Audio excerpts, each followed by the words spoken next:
राधे राधे सभी को। आज हम शुरू करेंगे श्रीमद् भगवत गीता के दूसरे अध्याय का 62वां श्लोक। भगवत परायण न होने से क्या हानि होती है। अब भगवान कहते हैं, ध्यायतः विषयान् पुंसः संगः तेषु उपजायते संगात् संजायते कामः कामात् क्रोधः अभिजायते। इस श्लोक का अर्थ यहाँ पर यह है कि विषयों का चिंतन करने वाले पुरुष की उन विषयों में आसक्ति हो जाती है। आसक्ति से उन विषयों की कामना उत्पन्न होती है और कामना में विघ्न पड़ने से क्रोध उत्पन्न होता है। प्रश्न, विषयों का चिंतन करने वाले मनुष्य की उनमें आसक्ति उत्पन्न हो जाती है, इस कथन का क्या भाव है। उत्तर, इससे यह भाव दिखलाया गया है कि जिस मनुष्य की भोगों से सुख और रमणीय बुद्धि है, जिसका मन वश में नहीं है और जो परमात्मा का चिंतन नहीं करता, ऐसे मनुष्य का परमात्मा में प्रेम और उनका आश्रय न रहने के कारण उसके मन द्वारा इंद्रियों के विषयों का चिंतन होता रहता है।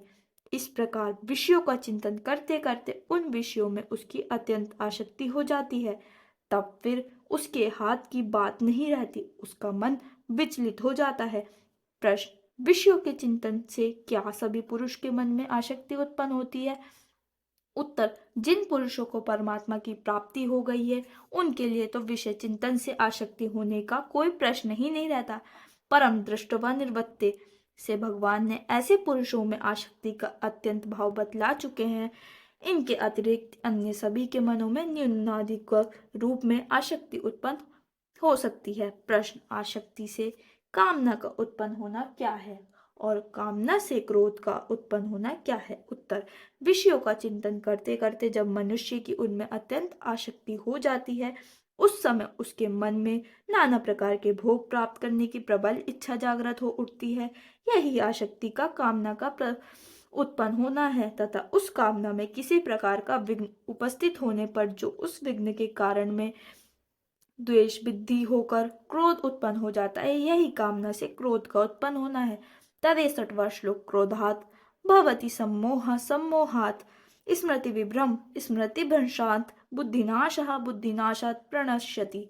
इस श्लोक का अर्थ यहाँ पर यह है कि क्रोध से अत्यंत मूढ़ भाव उत्पन्न हो जाता है, मूढ़ भाव से स्मृति में भ्रम हो जाता है और स्मृति में भ्रम हो जाने से बुद्धि अर्थात ज्ञान शक्ति का नाश हो जाता है और बुद्धि का नाश हो जाने से यह पुरुष अपनी स्थिति से गिर जाता है। प्रश्न, क्रोध से उत्पन्न होने वाला अत्यंत मूढ़ भाव का क्या स्वरूप है। उत्तर, जिस समय मनुष्य के अंतःकरण में क्रोध की वृत्ति जागृत होती है, उस समय उसके अंतःकरण में विवेक शक्ति का अत्यंत अभाव हो जाता है। वह कुछ भी आगा पीछा नहीं देखता। क्रोध के वश में होकर जिस कार्य में प्रवृत्त हो जाता है, उसके परिणाम का उसको कुछ भी ख्याल नहीं रहता। यदि क्रोध से उत्पन्न सम्मोह का अर्थात अत्यंत मूढ़ भाव का स्वरूप है। प्रश्न, सम्मोह से उत्पन्न होने वाले स्मृति विभ्रम का क्या स्वरूप है। उत्तर, जब क्रोध के कारण मनुष्य के अंतःकरण में मूढ़ भाव बढ़ जाता है, तब उसकी स्मरण शक्ति भ्रमित हो जाती है। उसे यह ध्यान नहीं रहता कि किस मनुष्य के साथ मेरा क्या संबंध है, मुझे क्या करना चाहिए क्या नहीं करना चाहिए, मैंने अमुक कार्य किस प्रकार करने का निश्चय किया था और अब क्या कर रहा हूँ। इसलिए पहले सोची विचारी हुई बातों का वह काम में नहीं ला सकता, उसकी स्मृति छिन्न भिन्न हो सकती है।